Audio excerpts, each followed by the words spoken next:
we have been sold a misleading message. We've been asked to extrapolate from the online dating experience to real life. First impressions are less stable than we think. Networks can substitute for a leveling up process. The alternative is to go hang out with people in person, even if it's just a bunch of other dudes at first. So let's get really granular on what you found truly drives attraction. Dr. Paul Eastwick, what do we need to know about your life experience to understand you as an expert in relational evolutionary psychology? So I first discovered evolutionary psychology when I was a teenager. It was really getting big in the 1990s. I remember coming across a particular Time magazine article talking about all of these new discoveries in evolutionary psychology, and my feelings were complex and ambivalent. I thought, boy, it's really exciting that we can use ideas about human evolution to unpack why we are the way that we are. And also, boy, the story coming out of evolutionary psychology, it seems pretty bleak out there with the way that men and women approach relationships. And so I eventually went to school to learn more about this approach and learn more about the science of close relationships. And I discovered actually that there were all of these different threads of the science that weren't all that well integrated. Yes, there was evolutionary psychology, but there were also these other disciplines that looked at the same topics with a really different lens, like relationship science and family studies and anthropology to some extent too. So my background was really trying to figure out, okay, what's at the intersection of all of these different approaches and what would be ways of properly characterizing the way that human relationships work by drawing from all of these different pieces. Mm-hmm. So what did you find is wrong with the regular evolutionary psychology argument about relationships? Yeah, it was a few things. When we got started, the main thing that we were focused on was gender differences. This was a really big topic in evolutionary psychology if you go back to the 90s. A couple of the big gender differences that I think will be very familiar to your listeners are the ideas that women say they care about things like earning potential and ambition in a partner more than men, and men say they care about things like physical attractiveness and sexiness in a partner more than women. These are preferences that, we've been studying these for, well over 50, nearly 100 years now. We've been getting evidence along these lines. But one of the things we noticed was that, when people were studying these topics, they were like giving people questionnaires and kind of asking them, hey, how do you feel about these traits? None of it was looking at how the traits impacted men and women in the moment when they are actually meeting and getting to know potential partners. So in those early studies that we ran, we actually set men and women, heterosexual men and women, up on dates with each other and looked to see whether those gender differences also manifested in how they felt about these partners that they were meeting. And in brief, no, we didn't find any evidence for those gender differences. We found that ambition was a little appealing, but it was just as appealing to men as it was to women. And this was our first clue that, there might be a real difference here, especially when it comes to gender, between what people say they care about in a relationship, what they think they want in the abstract, and what they actually want when they're meeting people face to face. Okay, let's go deeper on this, because it's taken as gospel now that, men are looking for women who are most attractive, and the women are looking for the men who have the most resources. And that this is almost the entire frame of relationships. So how can that be wrong? Yeah.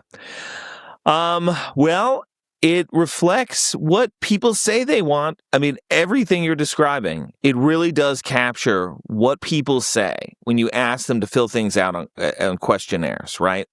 And even to some extent when people are swiping, we find that the major disconnect happens once people move from a swiping environment, a photograph environment, to a face-to-face interaction environment.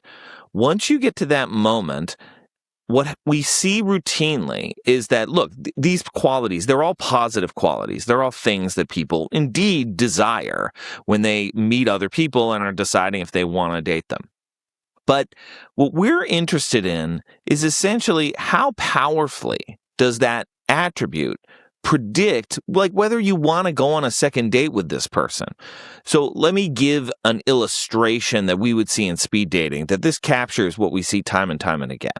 I've got this woman here, and she says that she cares about earning prospects in a partner more than, let's say, the typical man would. Okay, so she's showing that typical gender difference.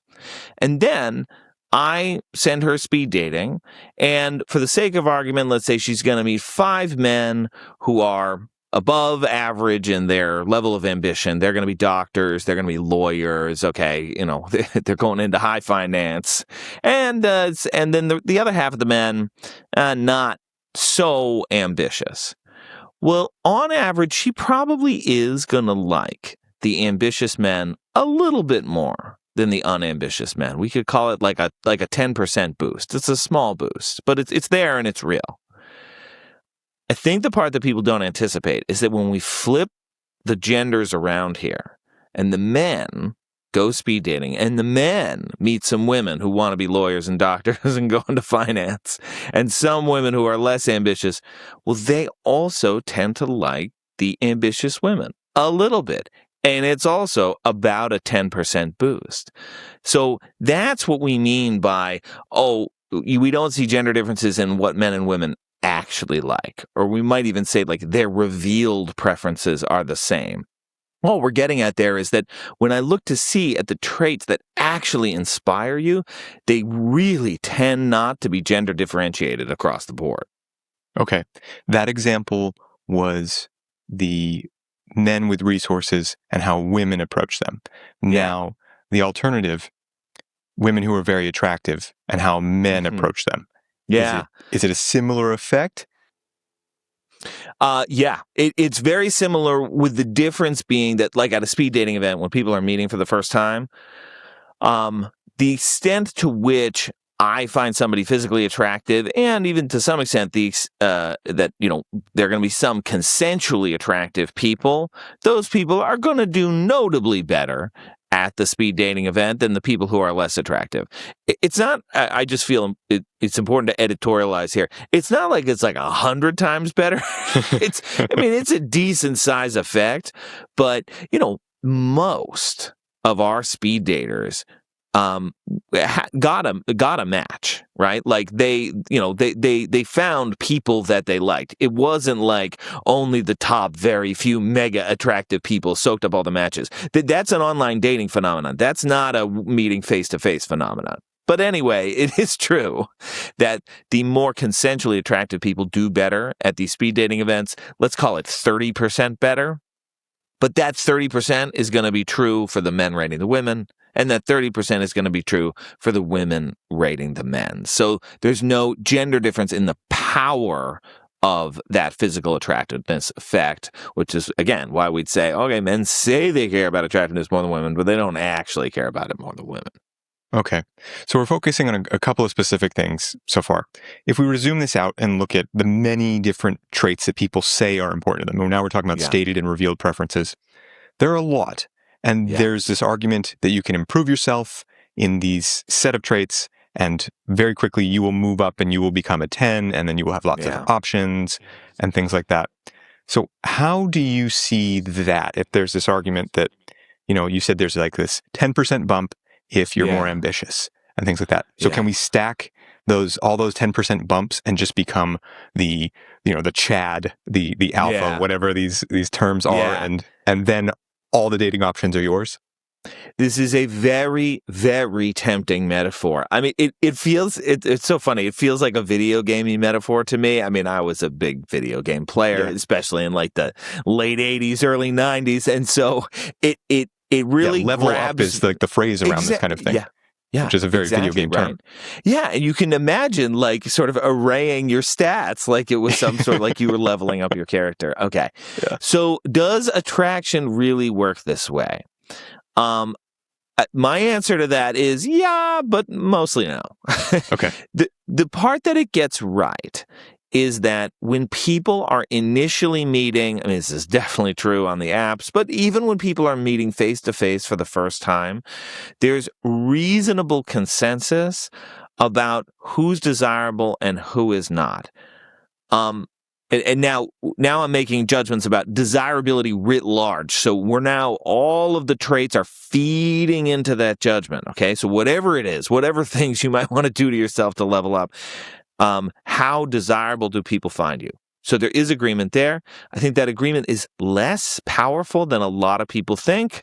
So a useful thought experiment to like help people to wrap their heads around this, go something like this. Let's say that our job was to judge the dateability of a particular woman that we had just met. And the question is, do you and I agree, dateable or not dateable? If we have just met her, we're going to agree about 65% of the time. So that's higher than 50-50, but again, it's not like 98%.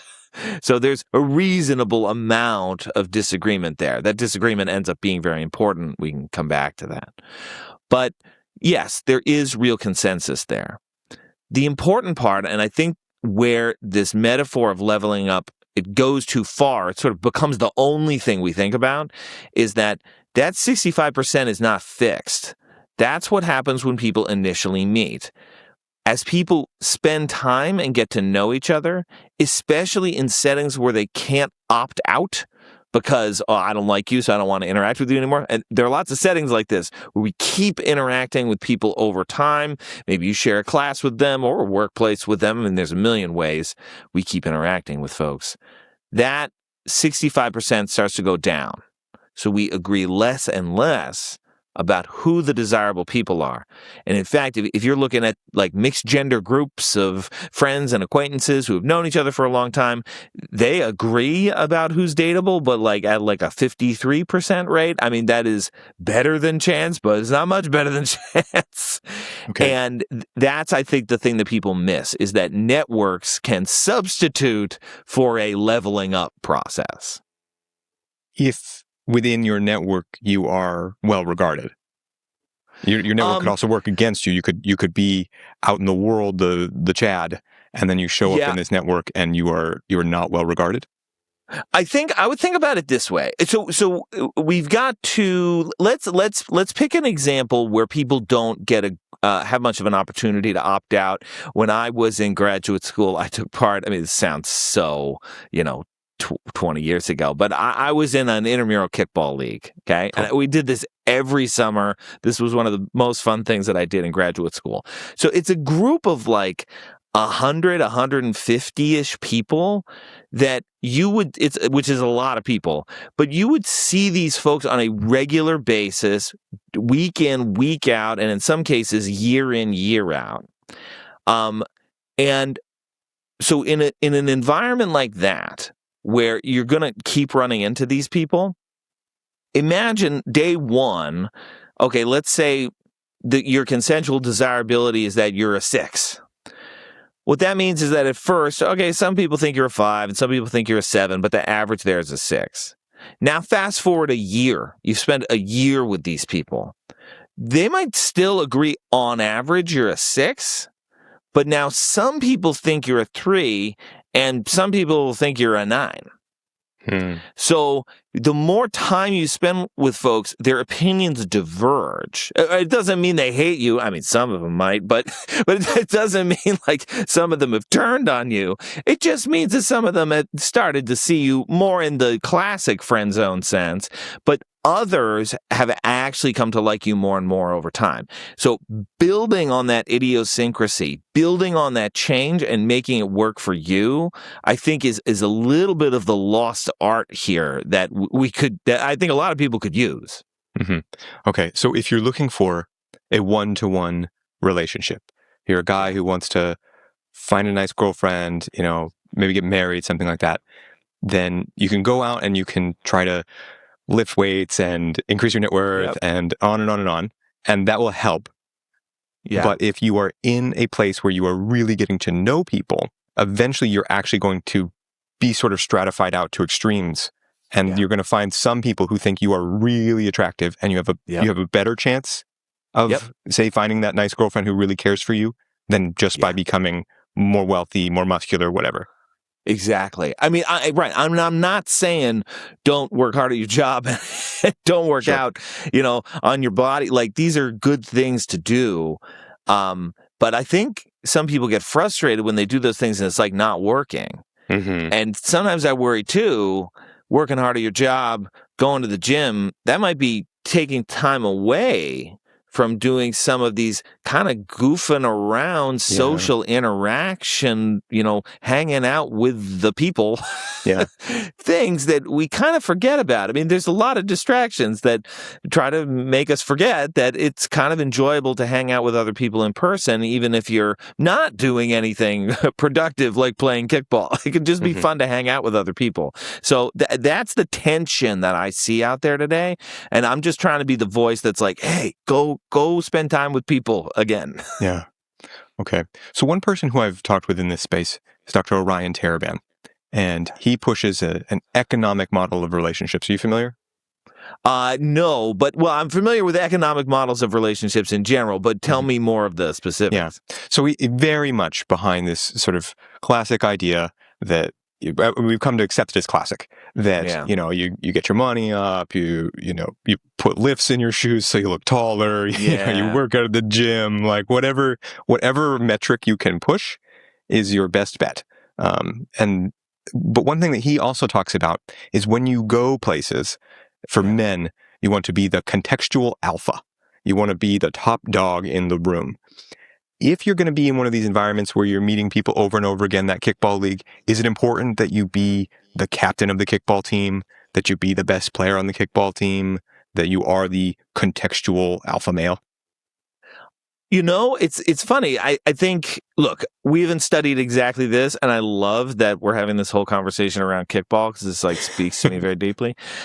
My sense is that will help on day 1 and maybe day 2 and maybe day 3, and all of that stuff wears off. That makes sense. So it's useful at first. And again, if your only mode of meeting people is hitting on people at bars, that's, I guess, what you got to work with is like initial good first impression.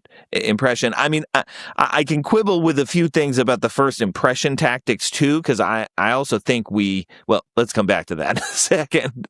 But I think even in a situation where you're getting to know people over time, coming in strong could have a modest benefit, but it's going to matter a lot less than the willingness to hang around, get to know people, and allow yourself to be the kind of person that will grow on some people gradually. I think the other limitation of this approach is that it does misunderstand what people initially find appealing. When we look at the research on often really good experimental research, we usually aren't in a position to make people taller. But when we use different ways of giving people some help in how they approach initial interactions, it is true that confidence is something that people will find appealing. It's true for men and women, by the way, Sure. Really to the same extent. But also, we underestimate the value of vulnerability, of self-disclosure, of actually opening up a little bit more than you might have an instinct to do. One example of this is it's a study. It's not conducted by me. It's conducted by some researchers that were looking at different kind of bids for help in a romantic context when people are meeting for the first time. And what they found, I mean, it's kind of stunning to me. What they found is that it's more appealing to say to somebody, hey, could you help me with this thing? They use like a wine picking metaphor. Hey, could you help me pick a bottle here? I don't know anything about this. I could really use your help. Versus if somebody's like, I got this. They find the first thing more appealing. Wow. They find the first thing more desirable. And I think there is something that we're missing about a little bit of self-effacingness, a little bit of being a tiny bit vulnerable, even early on, that people find endearing. It draws people in. And this is true for men and it is true for women. So this is where, like, I'm not going to say no to lifting weights and working out, but I think it's based in a metaphor that goes too far, and we miss all of these places where actually in some ways you should be doing the opposite. Okay. So let's get really granular on what you found truly drives attraction. So this vulnerability piece, it's up there in one of the top few things, actually being around people in a place where you start to sort for compatibility.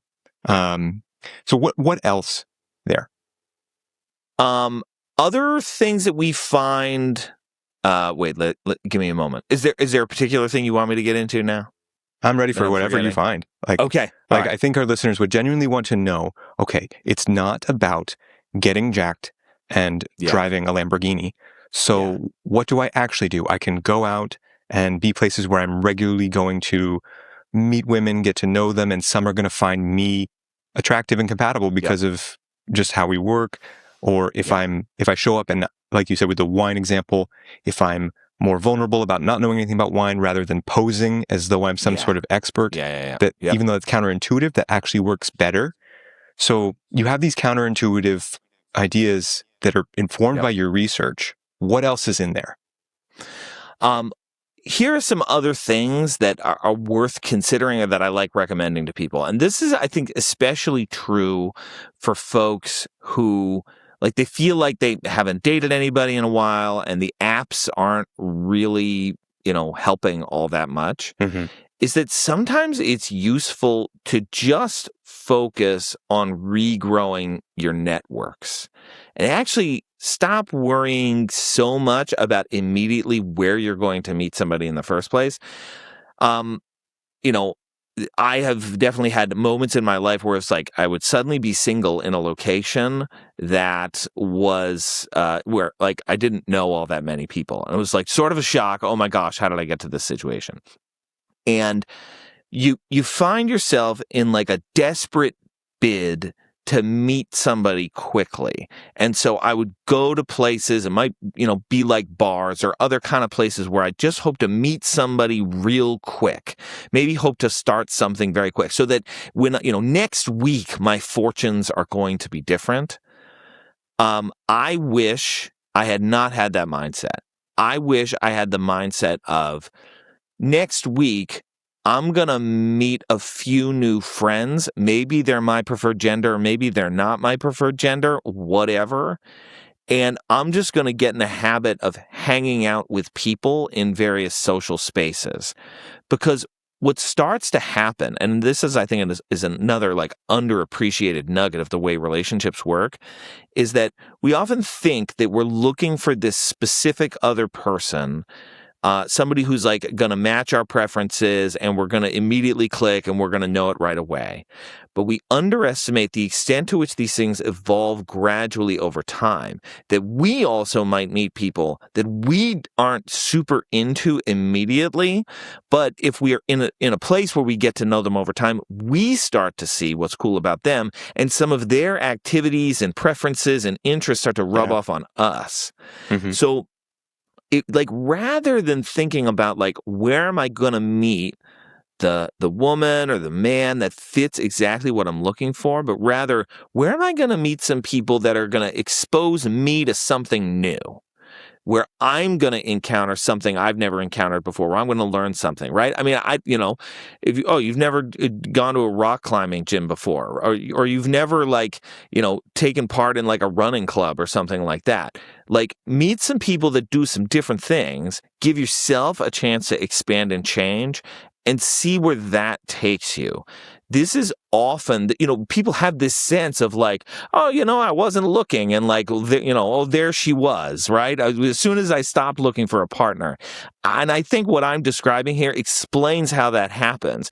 It wasn't exactly that people stop looking. It's that you start focusing on other things. You start focusing on other kinds of social dynamics, and that can effectively, it's almost like a magnet. It's you start drawing more different kinds of people toward you in this sort of social network sense. And I think that can also be very helpful.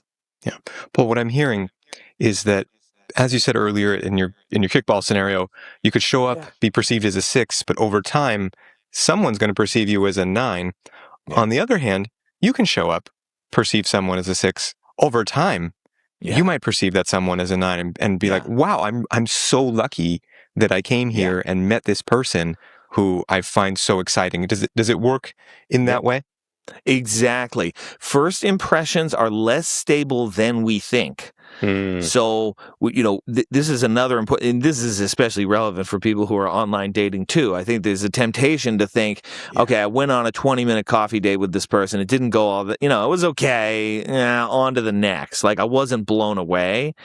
And this is a bummer to me, because what you're essentially doing is you're just lopping off a whole giant part of the distribution of possible relationships that could have gone somewhere if you'd given it more chances. So we have some research where what we do is we look at the full arc of these real relationships, some serious, some less serious, but they've all lived and died.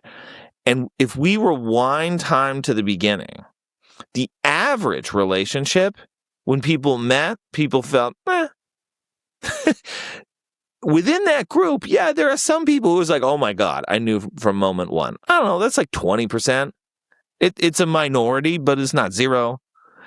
There's another minority that thought, I did not like you at all the first time we met. And then you grew on me gradually over time. So I think that there is real wisdom to spending more time with people. Again, falling for somebody it's an uncommon event. We call it a low base rate event. It doesn't happen all that often. This is part of the challenge too.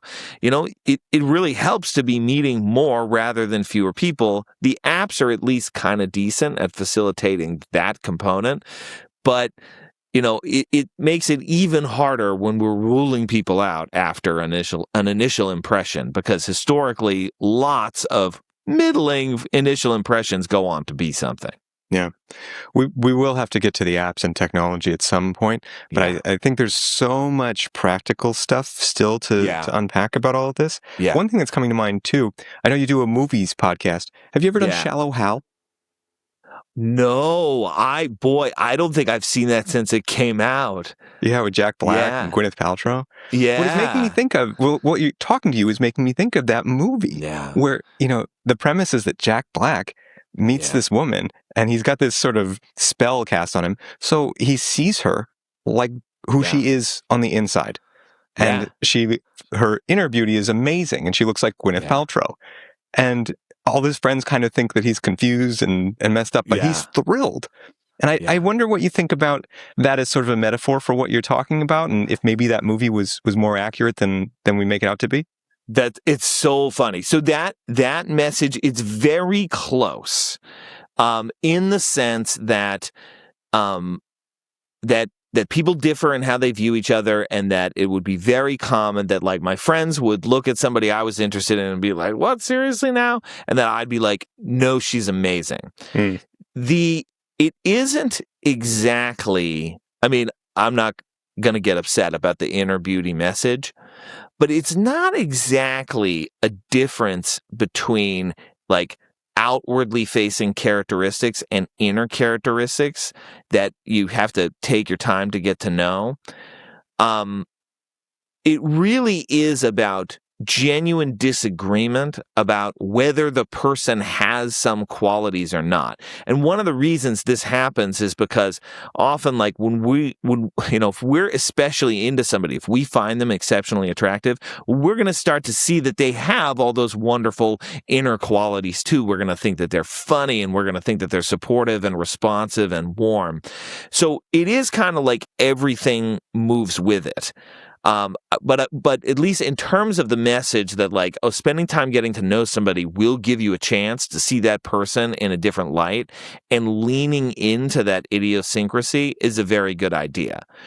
I think the challenge that a lot of people face is that, but it's, like, hard to do these things. I mean, even if you are meeting people conversation is challenging. What exactly do we talk about? I mean, the other, I think, really useful tip is that there's this very famous experiment in our world called the fast friends procedure. And essentially, it's a series of escalating questions that's designed to get you to talk in a deeper, more meaningful way with somebody than the kinds of surface level conversations that we often gravitate towards. So it gets you to ask people questions like, what's something you've never told anybody? And, why haven't you told them already? Like what's something you've been waiting to get off your chest to somebody? And what's stopping you? You get people talking about that. That can be really revealing. People connect over it. People connect over things like disclosure, and then you see how I respond. And then if I respond well, you disclose some more. I mean, this is like the whole magic is in this reciprocal give and take of how we talk to each other. But I think sometimes we forget how to do that because we don't have the right conversational tools. And that's why I like this fast friends procedure that, sort of helps people to do that.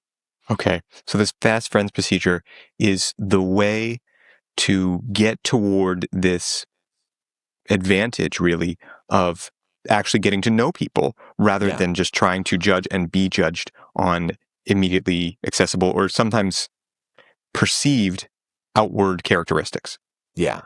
So exactly. Let's go deeper on it. I mean, how if you remember the questions, where people can look it up, how many there are. Absolutely.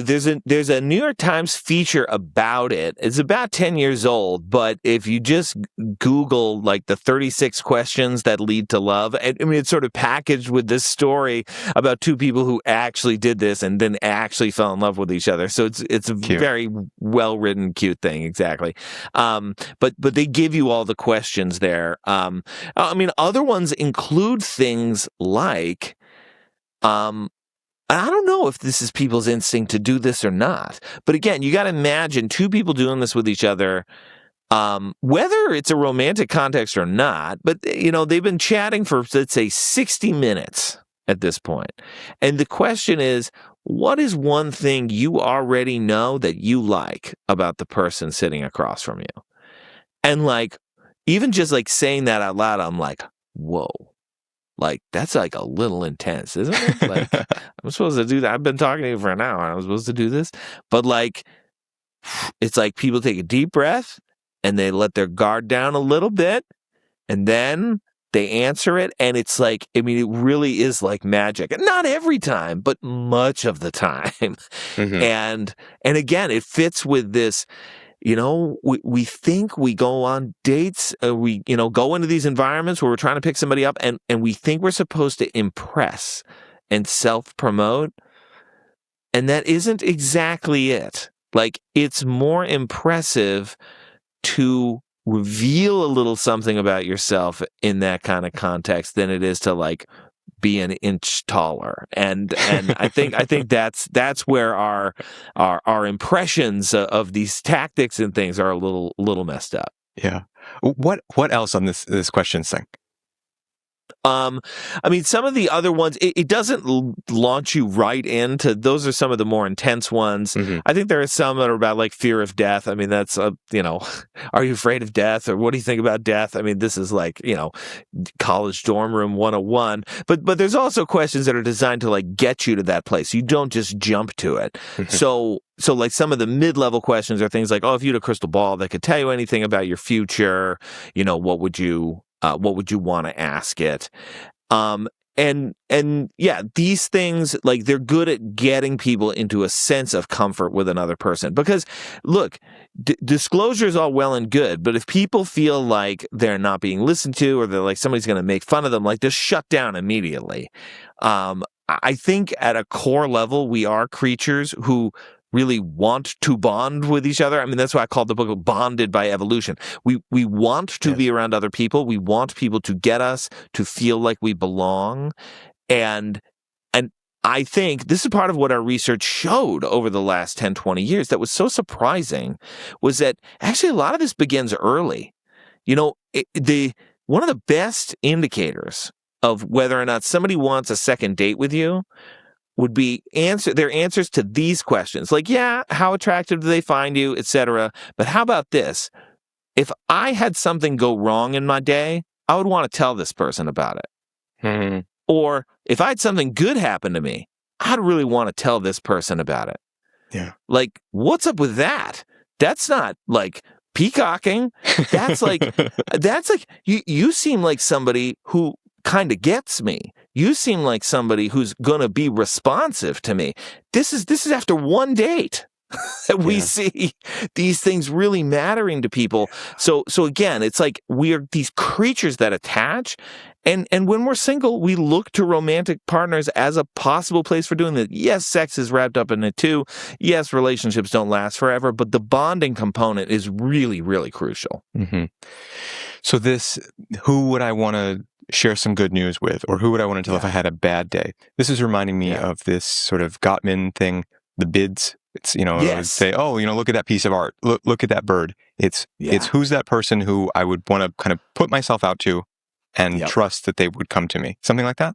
Yeah, exactly right. Yeah, the Gottman bids concept is very crucial. It's like the light way of testing the water. I mean, sort of the heavy way is when you actually have to respond, what is something you like about this person that you just met? But the way that people usually do it in a casual conversational way is through these bids, right? You put yourself out there a little bit to see if what gets reflected back is, somebody like ignores it or doesn't really respond to it. You mentioned like that this frustrating thing had just happened, and do I move on to try to talk about something else? That's going to build distance if I do something like that. If I don't respond to your bid with some amount of care and attention. But when people do respond to the bids, it can be a really building moment. Yeah. I think this is one of the reasons too why, if you look at like, okay, objectively speaking, when people are needing a lot of support, does that necessarily predict that they're unhappy in general or unhappy in their relationships? Not really, because what matters far more is, do people think that they have other people around them who will be helpful for them when they need it? And even, do I have people around me who are going to be happy for me when good things happen? These are really the key experiences that tell us whether people are hurting or thriving. It's not in the objective. It's often in the subjective. Okay. So looking at this now, maybe we're not so bold as to break out these 36 questions on the first date and ask about life and death and what do you find attractive about me? But we want to build a bonding relationship over time. Do we break out these questions slowly over a few months? How do we really get that strong bonded relationship rather than just churning through relationships? Yeah, that's a very, very good question, and it's challenging. I mean, I do remember moments in the past where it felt like, oh, this relationship is going somewhere. And some of it is you have that moment where it seems like she wants to spend a little extra time with me. This is interesting. I wonder if this is going somewhere. But sometimes it's, this person has just done a bid. They've just wanted to tell me something that they're nervous about or sad about or angry about. And responding to, taking those opportunities when they come up, I think is pretty important. If we're now talking literal dates, Could we actually go back just a second there? Oh, sure. Taking those opportunities. So somebody makes a bid, somebody who you've kind of known out in town or whatever. Yeah. And then one day they tell you something important about their life. What does that mean? You stop and you really engage with them, even if maybe it seems a step in intimacy that might be out of the norm? Yeah, a step in intimacy that might be out of the norm. I can't tell you how many conversations I've had in loud parties or bars where this person who I've kind of known for a while is now we're in a corner and she is really confiding in me about something. She would not have done that if she had just met me that evening. So we are not strangers to each other. That's very, very hard to do. But this is somebody that I've known for a while, and that is boy, yeah, if I could like give people an archetype for the kind of thing that like it's like this more organic way of building connection, it would be something along those lines. And the flip side works too. I know maybe for men in particular, this is hard to hear. You think like, I'm supposed to be strong, I'm supposed to be stoic, nothing is supposed to faze me. That is less true than you think. It is limited. For somebody to connect with you, to get you, they want to feel like you have an ability to open up to them and that you trust them. Because I think that's what a lot of this is about, that we fail to appreciate. When we are in a relationship with somebody, we often do things for that other person simply to be appreciated for doing those things, just to have the other person's gratitude. And so when people talk about relationships being transactional, I'm a little bit like, I don't know. I mean, okay, I do this nice thing for you and I get your gratitude and your appreciation. And that's it. Is that transactional? I don't think in the way that we mean that term. I don't do things for somebody else because I'm assuming they're going to do things for me at some later point in time. You do it just for the appreciation and the gratitude.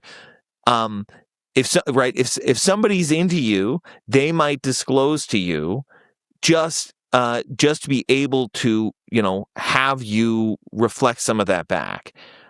They might ask you to do something for them, and then their gratitude will then feel good to you. Like all of these things can be critical parts of what it's like as we're getting to know somebody and trying to figure out how we feel about somebody.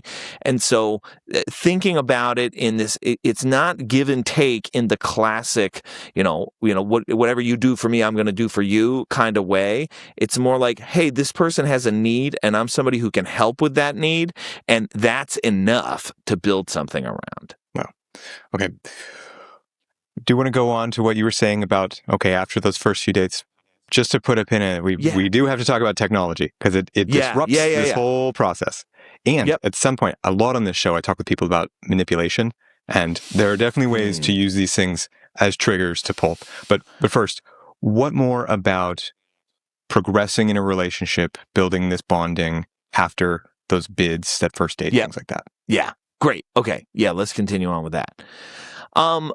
When I think about like support processes in relationships and what it's like as you're initially getting to know somebody, like I think it's hard to know what exactly another person wants from us or needs from us, and this will start to happen more and more as a relationship develops, is that learning what the other person finds supportive and responsive can be a little bit of a delicate dance. And it's hardest if we aren't willing or able to get feedback about whether we've done it well. So sometimes the kind of support that that my partner might need today might not exactly be what I'd be looking for. The classic examples along these lines are things in the space of anxiety and avoidance. So an avoidant person, if they're stressed about something, they might not want to talk it over with you in the moment. They might need some space before they can come to you with those things. Because if they're really amped up about something, it might feel too overwhelming or too threatening. And so you might be attempting to provide support for that person, but you're like providing the support that you would want or the support that you think they would want, but not the support that they actually want. So I always advise it's like worth checking in later. Again, if you're just like building a relationship, this is maybe a bridge too far. But if something is happening, you're in a relationship with somebody, getting feedback about whether or not you were there for them in the moment. I'm talking like after the fact, you're asking about this. So learning about that. And also the recognition that like, look, we're all kind of different. and we've got our own subjective views of the world, and that the things that they might want, or, that they might need, might not be the things that you would want or need in that situation. And just appreciating that divide and those differences too is pretty important. I think it's hard to do this. I think it's weirdly harder to do this as relationships go on. I think early on, we're very eager to get to know this other very different kind of person in front of us. It's easier to see that they have their own, unique ideas and views of the world. And, that's all very exciting. As time goes on, it's easier to forget that this person is not exactly like you, and it may be easier to get excited that this other person is not exactly like you.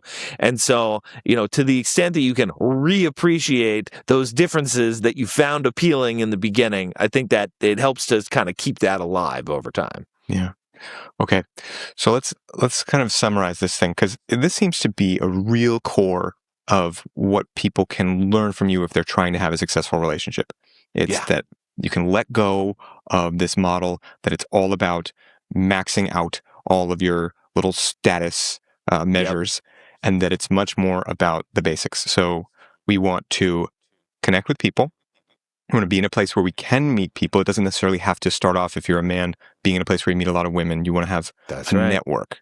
And then by being in this network, you can naturally sort of stratify. Some people will naturally be more attracted to you. You will naturally be more attracted to some people. And then if you want to become closer to that person, being vulnerable with them is a good start. Asking these sort of questions, and we'll have to put a link to that set of questions if there's some resource or something so that people can check it out. It is definitely out there. Mm-hmm. You want to do that over time. You can do it on the first date, but you can also do it over time. As you get into a relationship with someone, you want to be sure to continue to appreciate the differences in them that were exciting on the first date, and even when that's differences about, who does the dishes or something. And when people make bids to you, you want to be open to that as well. And that can actually be a very powerful signal that is maybe easy to take for granted or to shy away from. Yep, that's exactly right. The bid in particular, it's almost like somebody is offering you a gift. It's the gift that is the chance to be responsive, take advantage of it. If we start to view somebody else's bids as needy or less than or something, that is the road to disaster in a relationship.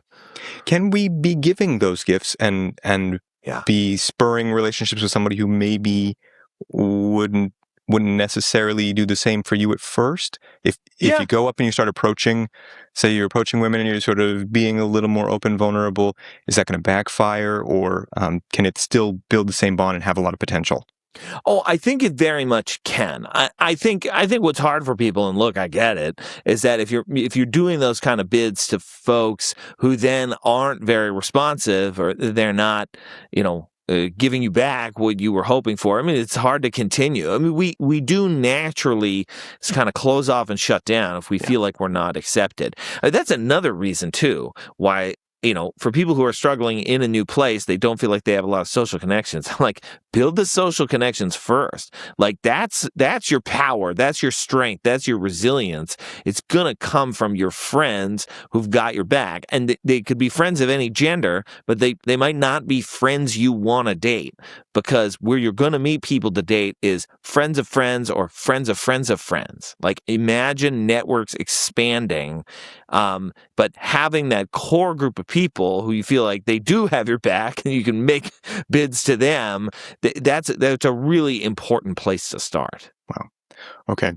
So now to talk about technology. Yeah. What I'm hearing is that the hour you could spend swiping and sending, cold messages and things like that would be much better spent hanging out with, even if you're a man, a new group of guys who might have friends and, introduce you, or, your buddy's wife has a sister, and, it could go from there. And in the meantime, you're just doing something that is healthier for you than being alone with your phone. Yes, exactly right. Especially, remember, what are these apps designed to do? Are they designed to make us not single anymore? Not really. No. They're designed for engagement. They're designed to be used. Yeah. Exactly. They want you on it. Okay. So at a fundamental level, the needs here are not exactly aligned. They can do a lot of good. Sometimes I say they do a lot of good in spite of themselves. They do a lot of good by introducing us to people that we never would have met.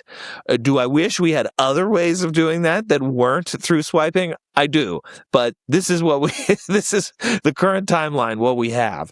So, spending a small amount of time on the apps, a small amount of time messaging to be able to meet a few people in person, I think that's ideal. If you can spend that same amount of time doing group-related activities, joining classes, my untested hypothesis would be that the single best place to go would be something like a theater or an improv class, which not only are you interacting with similar people over time, but you also are actively in the process of making yourself vulnerable. That's the whole point of doing improv, is that you're taking these risks and then you're saying to other people, like, I'm going to fall. You got to catch me. I'm not talking literally about the trust falls, although that too, but like you go up there on stage and you're like, you got my back, right? Yeah, I got your back. Okay, here we go. Like, boy, number one would be my estimate, for reasons that I think totally fit this idea that, like, we're creatures who are looking for connection and not creatures that are looking to impress or to be impressed. Yeah. So things like that, if technology can facilitate that, I'm all in. Sure, but it probably doesn't. I know. You said we're creatures who are looking to connect, and I've also heard you say the real problem is people not meeting. And when I heard that, I first interpreted that as the real problem is that a man who's looking for a girlfriend can't meet a girlfriend. But what I'm hearing now is that man who's looking for a girlfriend isn't meeting anybody. He might work from home and be on the video games and be on the apps, and maybe he gets out a little, but it's that he's not meeting people in general, and that we need to be mixing much more with people, regardless of whether or not they're potential dates, mates, whatever. Yeah, that is exactly right. The data are pretty clear that people in general are going out less than they used to. Mm-hmm. This is especially true of the younger generation. And look, it's one thing if, okay, I go out less with my friends, but that's because I'm in my 40s and we're spread out all over the country and we're texting on WhatsApp instead. Like, that's okay. That's not bad. But if the young folks who live in the same place and could be going out and hanging out in person, but instead they're at home, maybe they're on the apps or they're on their computers interacting. It's not the same thing as being in that, like, live group context. Let's see where the night takes us, because you don't have the same serendipity of running into different sets of people. Like, the number of close friends that I've had over the years has stayed pretty constant. I tell you what has changed. It's the 90 other people orbiting those close friends. Now that I'm older, like, I don't have that anymore, but I did when I was younger. Right? This, like, amorphous set of, like, well, if I wanted to get to know her better, I know who could introduce me. And maybe if I go here, I go there, or she'd be there, blah, blah, blah. That kind of organic social connection, if that is what is being lost in the youth today, that is a tragedy. And I want to focus my efforts on getting that back. Like, let's solve the loneliness epidemic by focusing on how to bring back that big ring of kind of half acquaintances that you could get to know under the right circumstances. So how do we get that back? Yeah, I mean, I want more encouragement programs, settings where people, especially young people, can just get together and interact with each other repeatedly.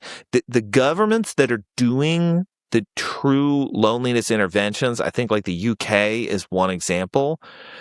What they do is they set up, I think a lot of them are sort of volunteering events, like volunteering in like doing, your good civic duties for your local community. But if you're doing it over and over again, with a lot of the same people, this is one way to get that to happen.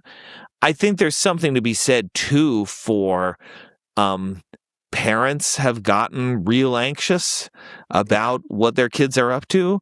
And, like a lot of parents are too anxious to do sleepovers now and maybe too anxious to like let their kids go out and stay out late. But there is some amount of freedom. I mean, I happen to live in a place where, the parents would be nodding along with the things I'm saying. Like, yeah, we got to get our kids out of the house. we got to make sure they're getting out and playing and, getting into trouble.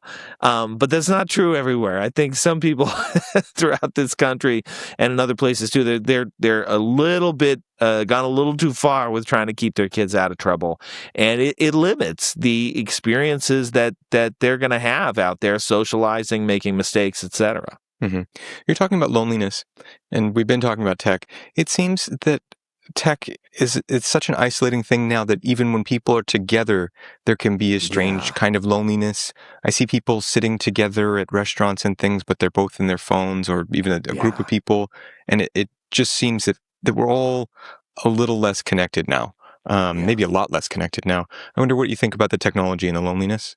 Yeah, no, it that makes me sad too. I go out and I see this. I mean, at least in my house, we have like ironclad rules about no phones at the table. And it can be hard to enforce. And sometimes I'm the guilty party. I'm pulling it out. Oh, let me look up what the weather's going to be. Like, and sometimes it feels silly because why are we having a debate about, what did Martin Scorsese win his Best Director Oscar for? Why are we debating this? I can look it up in a few seconds. It was The Departed, by the way.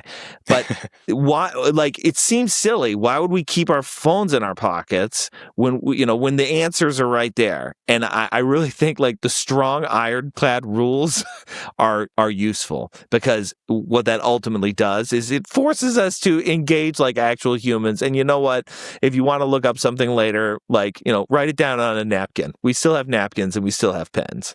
Yeah. And these days with AI chatbots, it would be very hard to have a conversation that proposed genuine questions without being able to consult your phone. Like what could you talk about that wouldn't have some sort of logic to, oh, well, I could just pull out my phone and ask that. Like it seems you have to have the rule, because if you just were trying to be the most efficient with your conversation, then you would you would talk to a chatbot.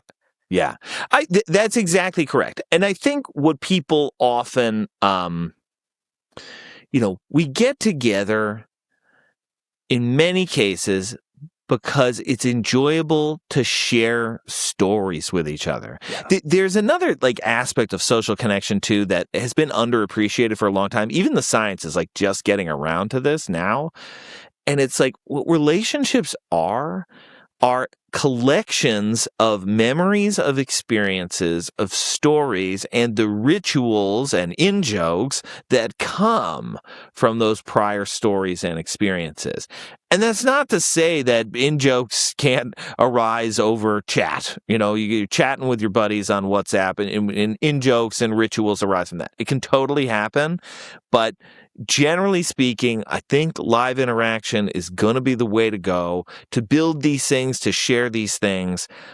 It makes us feel closer to each other, but maybe more than anything else, it makes us feel irreplaceable, because who else can I tell this story? Who else is going to remember this story? Who else is going to remember this history that we have? It's you and me together. And if you weren't here anymore, all of that history is like gone. I mean, it's actually kind of existentially dread inspiring when you think about it, that like all of these memories that I have in my head are bound to other people, and one day those people will be gone. And what happens to all those rituals and memories that are so important to me?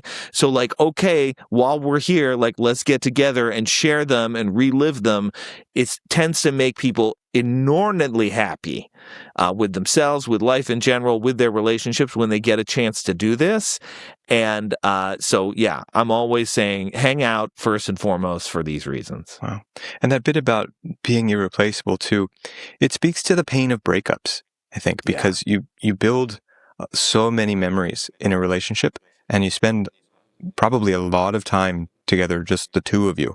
And then when you break up, there is that sense that this experience that you had someone to share with that's kind of severed, and there's a loss there. Oh yeah, it's really huge. I think this absolutely gets at the core of it. And it speaks to some of the things we were talking about earlier too. Are relationships about matching in value? Does a breakup hurt because it means that like my value is less than this other guy? Maybe a little bit, right? I mean, that's a self-esteem hit when somebody else has qualities that are better than you. But that's also like part of life in general. What's unique to the breakup is that I appreciated the fact that I could do things for you. I appreciated how, like, I could make you happy. And now that role, that job, I have maybe been replaced, or I'm in the process of being replaced. That's why it hurts so much. It's that it's like the losing of the role and the history and the rituals and everything that comes with it. This is why often breakups are hard, even for the person who wants to leave.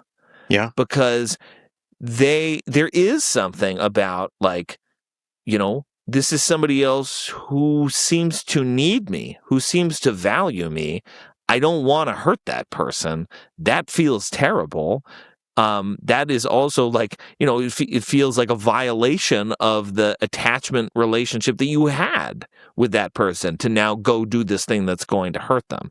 So that can be like an extra component that makes breakups very difficult. So I think we often don't think of breakups. We don't treat it in the mercenary market-based transactional way of like, well, I'm this value and I can get somebody with a better value, so I'm going to move on. See you later.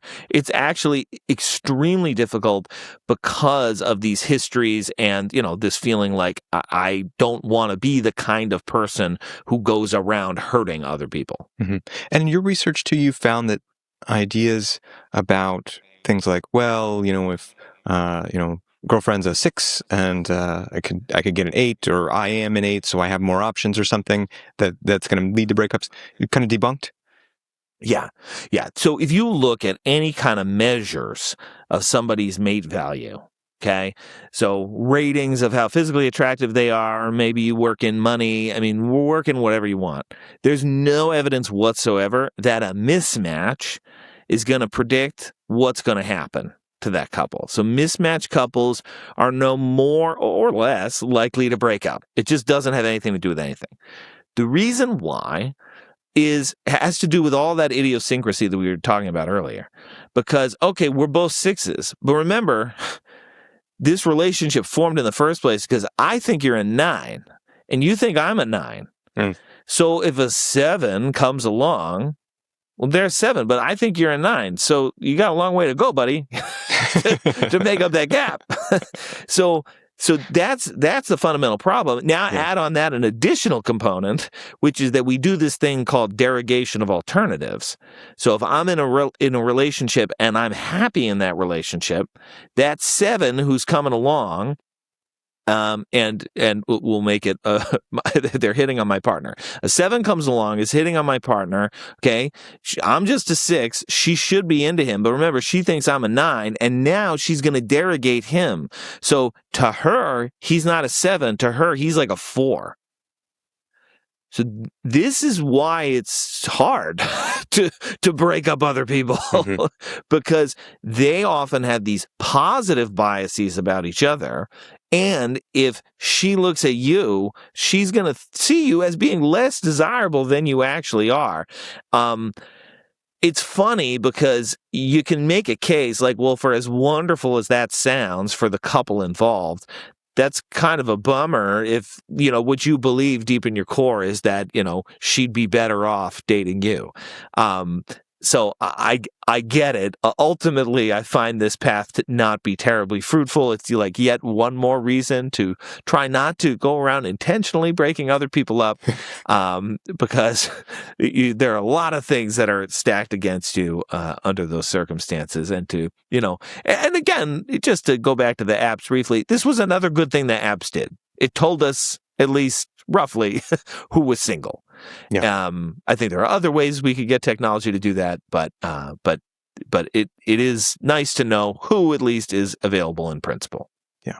So Paul, we have been talking about tech. I do want to talk about what's coming down the line with AI, what you see for the future. But first, let's kind of close out the dating apps piece. The social media also seems to be something like a dating app. In a way, from what I understand, a lot of people have sort of dating app type interactions through Instagram and things like that. What have we not covered about social media, dating apps, and your work? Yeah, I've been thinking about this a lot too, and I've been hearing this from more people that, right, so like the dating apps are responsible for forming a number of couples, but don't neglect the role of social media, other internet-based ways of meeting. And so I am torn on these things. On the one hand, I've never seen much good evidence that it matters how you meet your partner in the first place.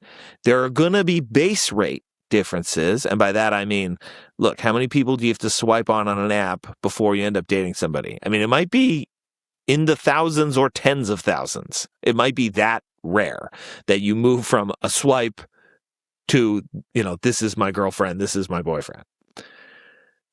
That rate will not be that low in all contexts. Right. If you go to like grandma's for the summer and there's like one cute girl on your street, your odds aren't 1 in 10,000 in that case. All right. So because I don't think it really matters how you meet somebody, that it's not going to have any kind of predictive power for what the rest of your relationship is going to be like, then I say, oh, God bless. You met people, chatting on Instagram, you met people on an app, you met people live. Ultimately, it doesn't matter that much. The only thing that matters is the base rate component. However, my reservation is that anything that feeds a market of inequality makes me nervous. The apps make me nervous because the way that the hot people dominate, it's a way that's very unusual, and it won't even translate to that same extent in real life. So if Instagram or other things are kind of working in similar ways where it's like, well, now if I want to chat up people on Instagram, I got to have tens of thousands of followers in order to do that. You've now maybe replicated another system with dramatic levels of inequality for relationship building purposes. That sounds to me like another way to make the less successful social media folks feel terrible. And that's the part that I don't love as much. But if people meet partners, they start dating, ultimately it doesn't matter a lot how you met in the first place. Okay. You said something like that these dynamics we don't see play out in real life. Now, there's something called a Gini coefficient, which is used to measure inequality across cultures. Yeah. And this has also been used to measure inequality across dating apps. Yeah. the Gini coefficient would be an inequality something like South Africa on these apps, that it would be That's exactly absolutely right. brutal. Very, very, very bad. Another narrative that I think young men in particular are fed is that it is like that everywhere.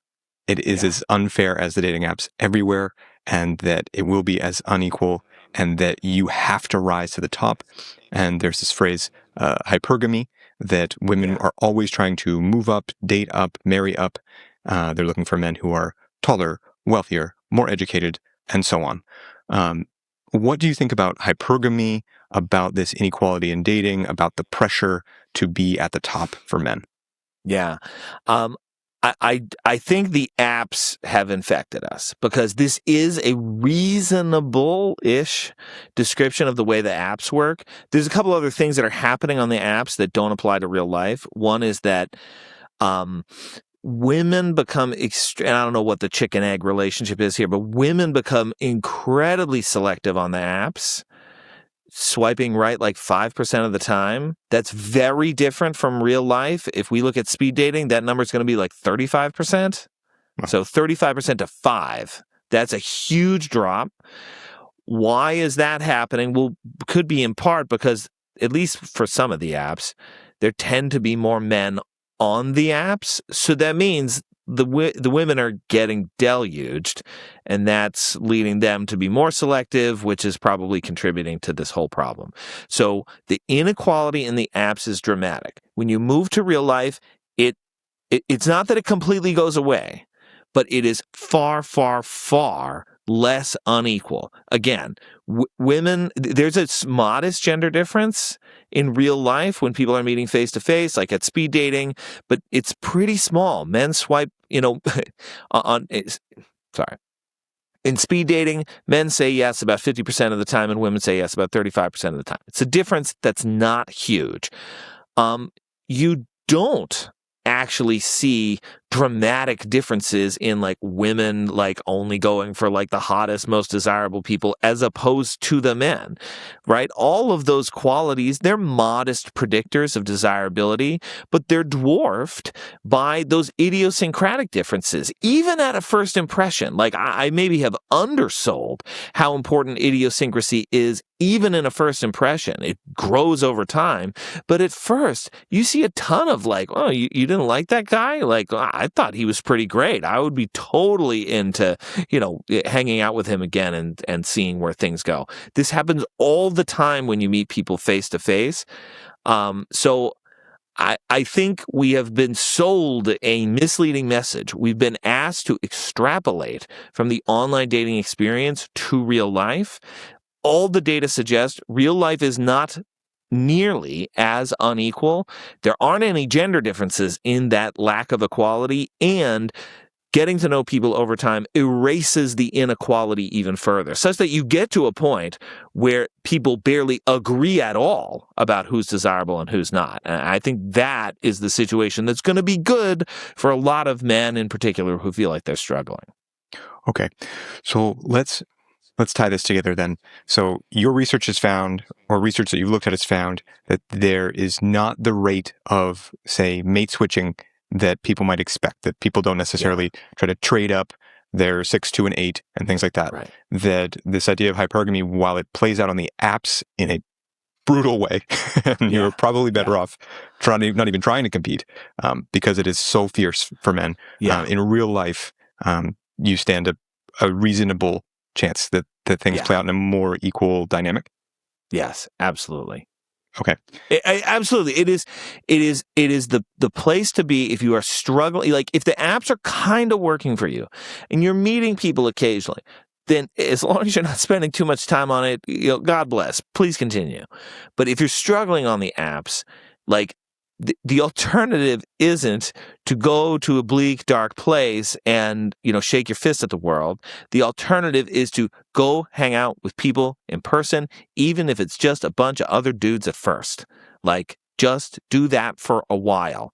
Re-experience what it's like to socially connect with people, and then figure out, like, how can we grow and expand this network where are other places we can go, hey, let's form a kickball team.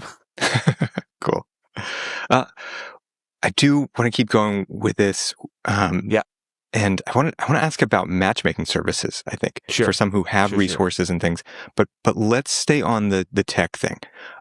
Because something that we've established a theme here in that the real problem is people not meeting. You said that before. You're saying it again. Now, someone also in your field, Jonathan Haidt, has said something along the lines of AI is coming for your attachments. It's already taken your connections. And he talks about how, that you got this relationship now with the chatbot. You can have other people and connections on social media, but Facebook itself or Instagram itself isn't sort of pandering to you and things like that in the way that we're starting to see with chatbots. And now people are starting to say, ChatGPT is my boyfriend, that kind of thing. What do you think about your research, your studies, as it relates to AI connections, bonding? Yeah, this is the new frontier. And if you look at relationship scientists right now, we're all scrambling to try to figure out how we can understand this. And is this going to be good in some ways and bad in other ways, or is it all just an unmitigated disaster?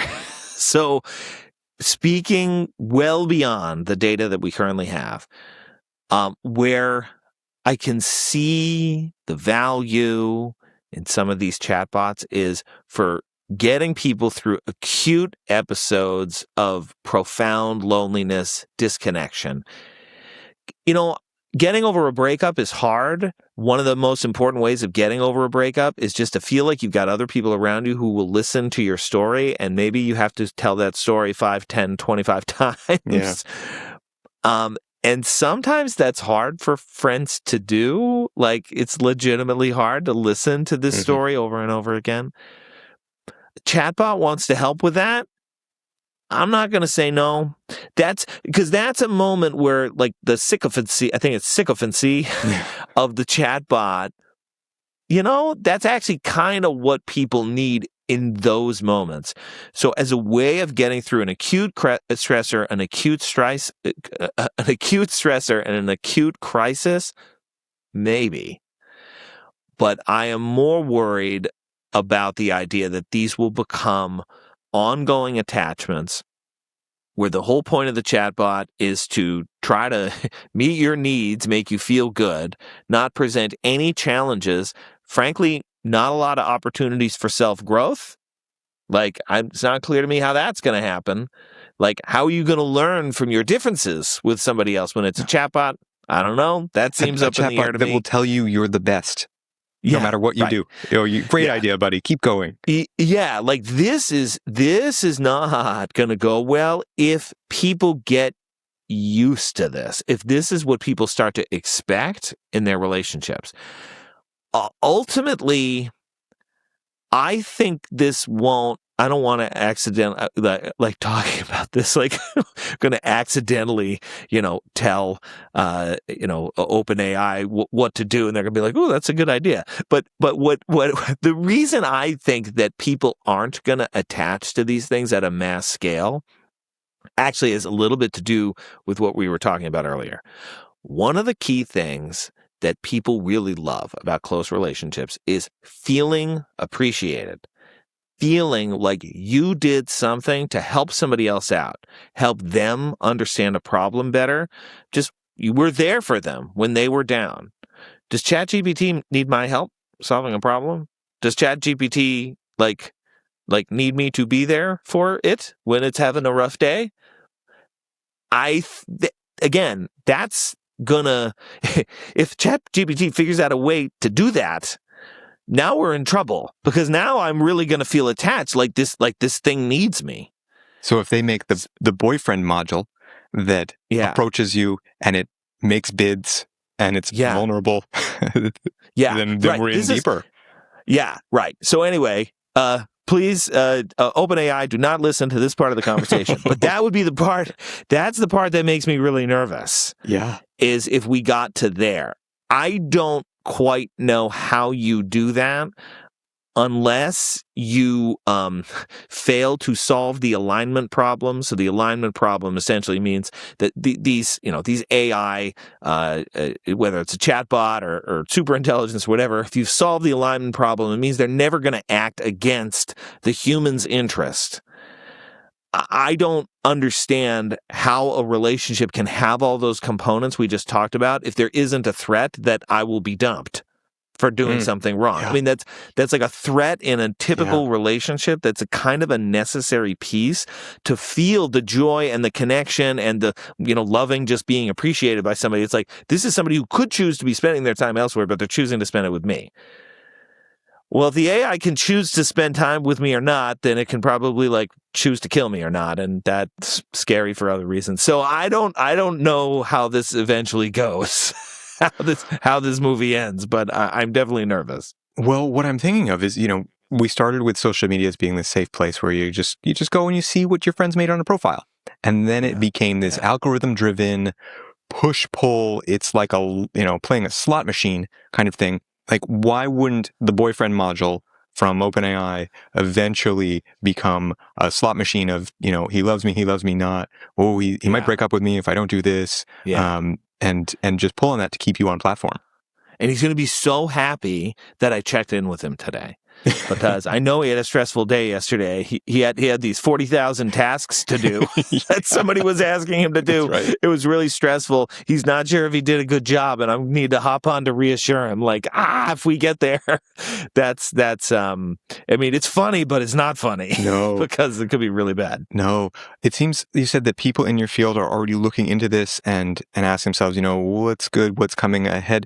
It seems that we can very clearly understand that the incentives here are not good, that we know that these companies need to make money. We know that they're extremely, extremely supported by capital that needs to get some sort of profit back on that capital. So just like when Facebook went IPO and then started going algorithmic and started pushing things to people in that slot machine way to get more people on the platform, that we can expect some sort of model that's going to generate more revenue and take more people's time, energy, attention. And if you take people's time, it doesn't really matter what it's on.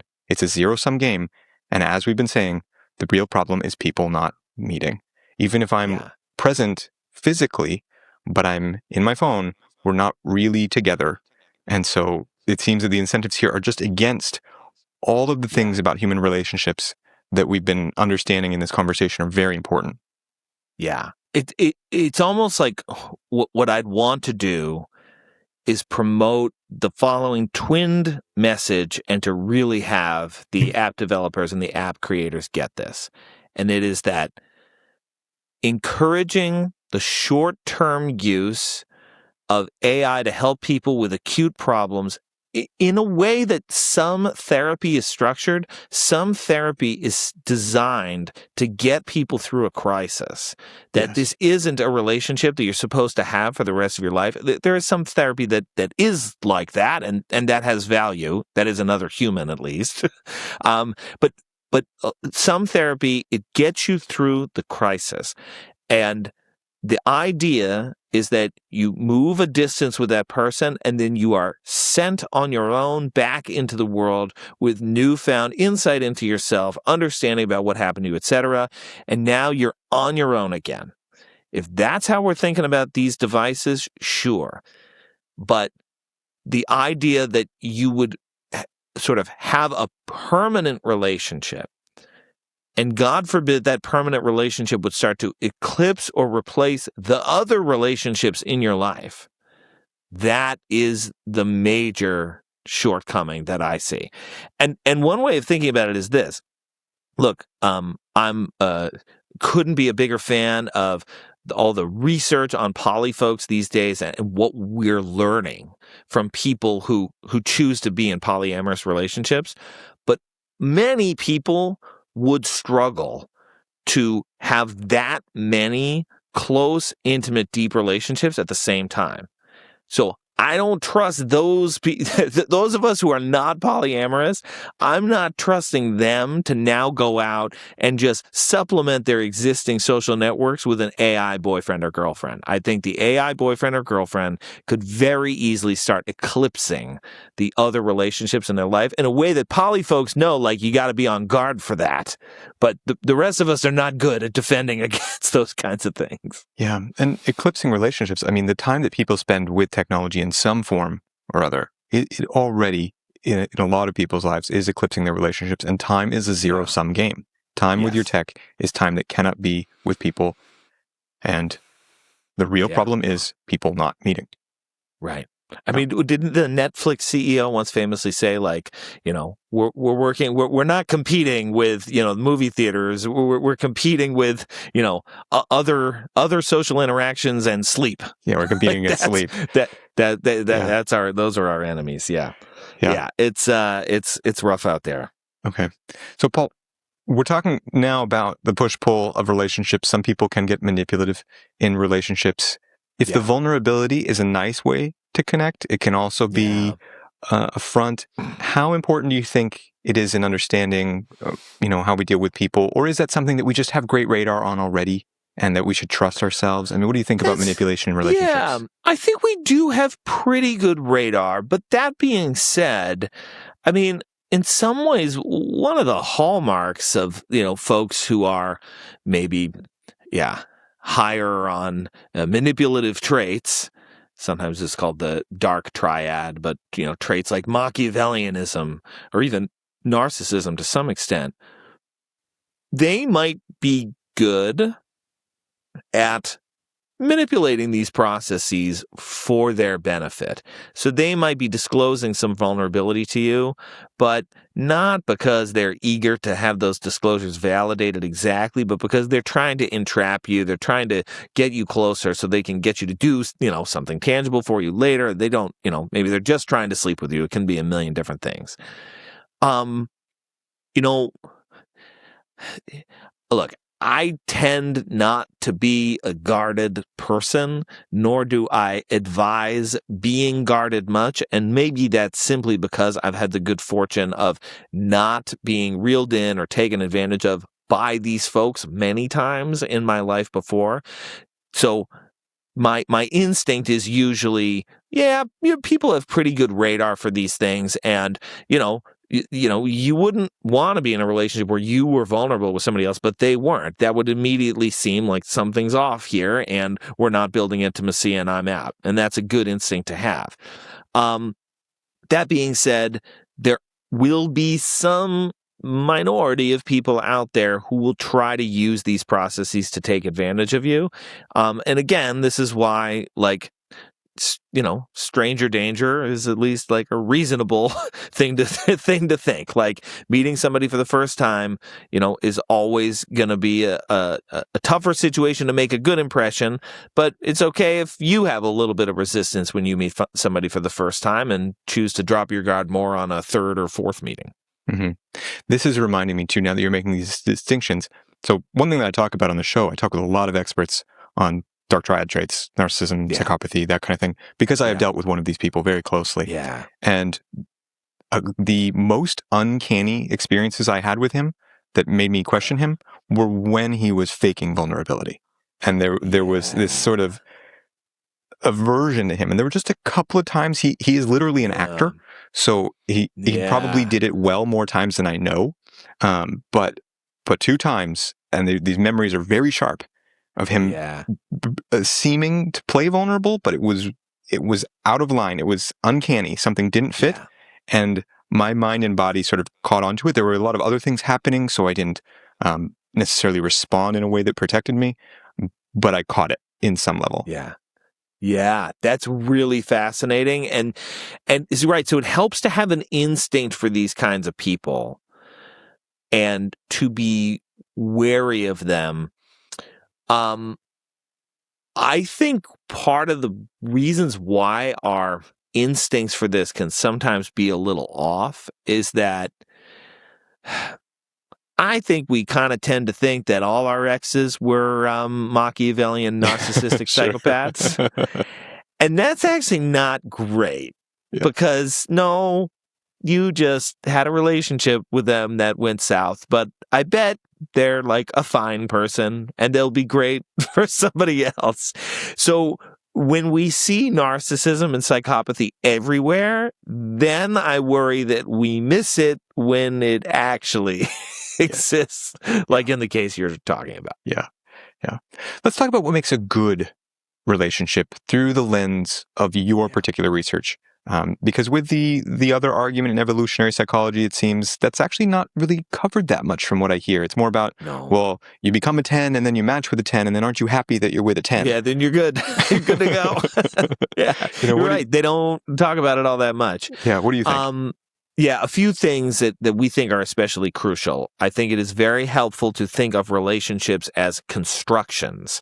They are things that two people build together over time that is for good or for ill, and that most of the reasons why people break up are not because, your partner was secretly a toxic asshole.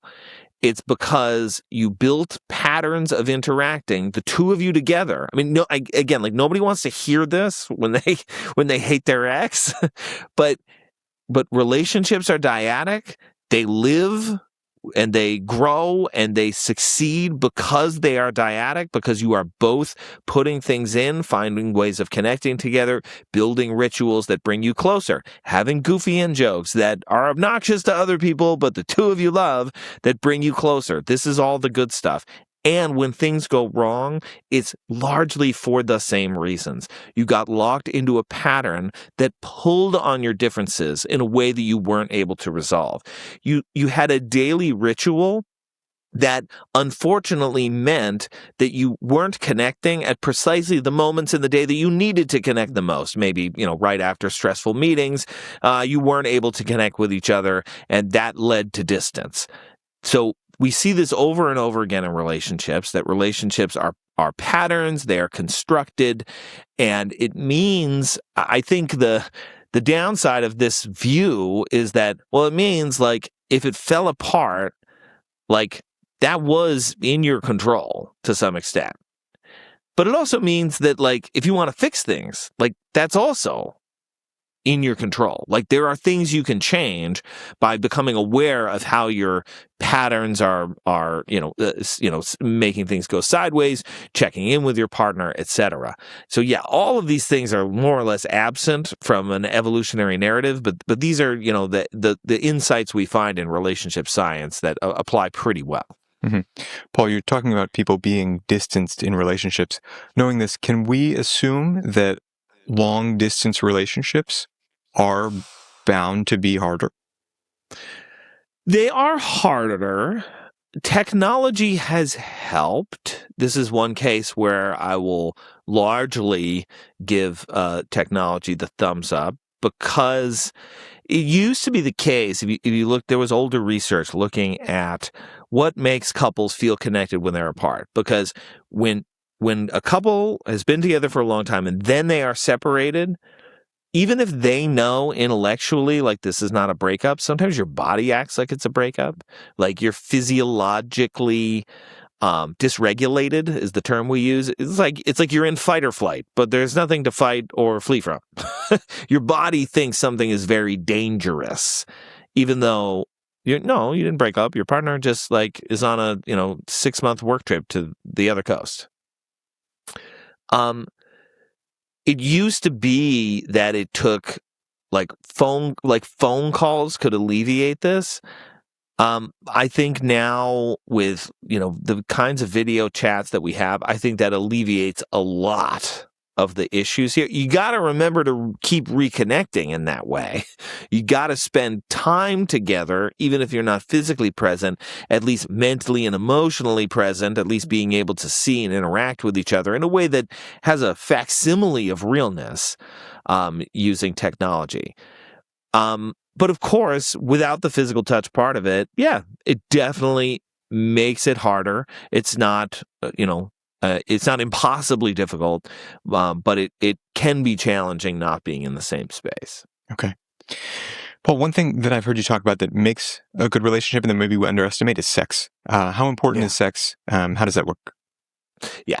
It's very important. It's very tied in with how people feel about the relationship. There's maybe a stereotype that, like how you feel and how sexually attracted you are to somebody, whether you want to have sex with them, that sounds like a thing women do. It's not a thing men do. Men absolutely do it too. All of these things are wrapped up together. If I feel supported and heard and like I'm appreciated in a relationship, then I'm going to experience more sexual desire for my partner. It's true that men experience a little bit more sexual desire in their relationships on average, but it's not a gigantic difference at all. So very commonly, these things all kind of work together. It's also an important way for couples to remain connected with each other, right? So on days that couples have sex, they feel better about their relationships like that day and the next day. It like carries forward into the future.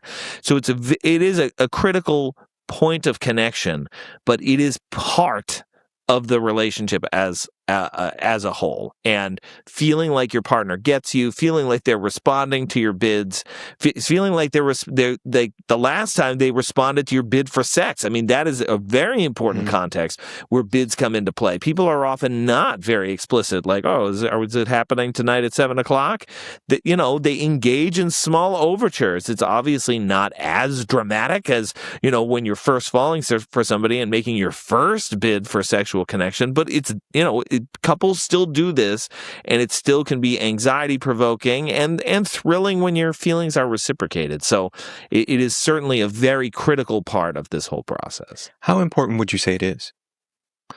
I mean, if you look at how sexual satisfaction is tied up with overall relationship satisfaction, that's going to be a very, very big contributor.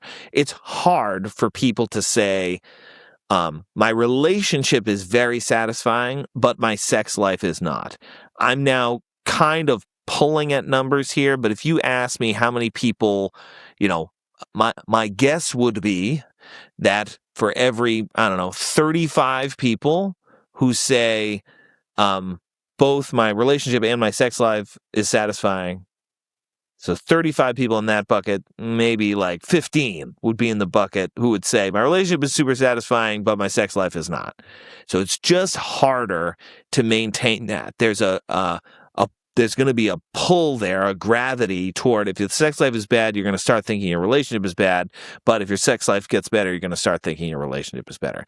So it's a pretty major component.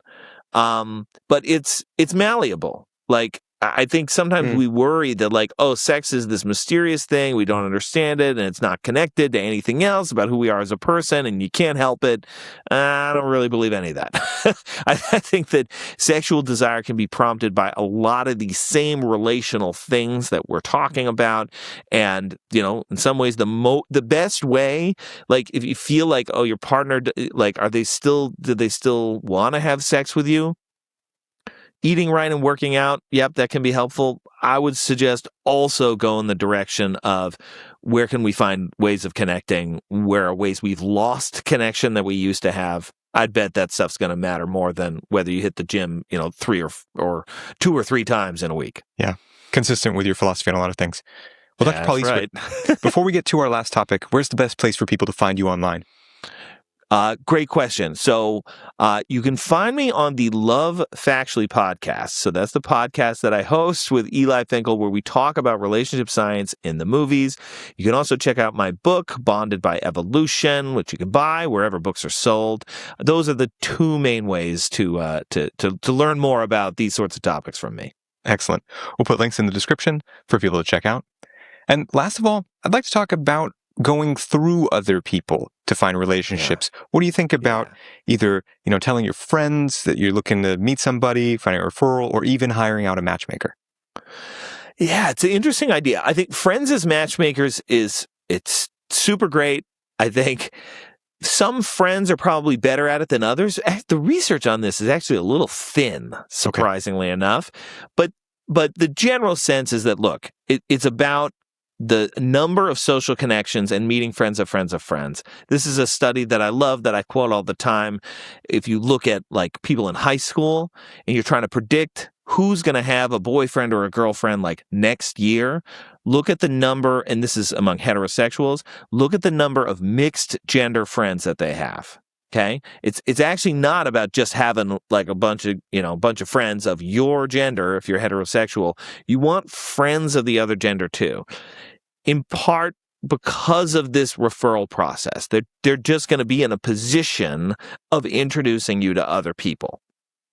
As for hiring a matchmaker, it's very expensive, but there's a good amount of wisdom to it, at least in the sense that that these are other folks who are taking dating seriously. And this is somebody who's going to, usually the way a matchmaker works is they're getting to know you as a person. And yes, some of that is getting to know your laundry list of must-haves in a partner. I'm usually not so high on those ideas. But to the extent that there's any sort of magic that can be predicted, when people first meet. And we as scientists have had a very challenging time doing that. I do still think there is something to be said for other people's intuition, that sense of like, regardless of what you say you're looking for, and regardless of what you say you're looking for, I think you two are going to hit it off. Maybe because you have the same passion for foreign cinema, and that's at least going to be a starting place, because that's not important in any like real sense of the term, that you both like foreign cinema. It's not going to predict anything about what your relationship's going to be like, but it's like a place to start. And sometimes I think it's possible that we as human intuitors have a better sense of that than we would get from like any kind of algorithm. So friends, matchmakers, I'm usually more sanguine about these possibilities, certainly than any kind of algorithm that's going to take my stats and your stats and crunch the numbers and say, oh no, this is where you guys are going to hit it off. Yeah, cool. Well, Dr. Paul Eastwick, for doing this research, for synthesizing it and communicating it to us in, these lectures and podcasts that you do, the interviews, your own podcast, your book, it's such an important topic. And your take is not something that I think I'm hearing as much about as I wish there was in the world. So thank you for taking this. I'm starting to figure that out. Yeah. Definitely getting that sense. Well, thank you so much for having me on, Brad.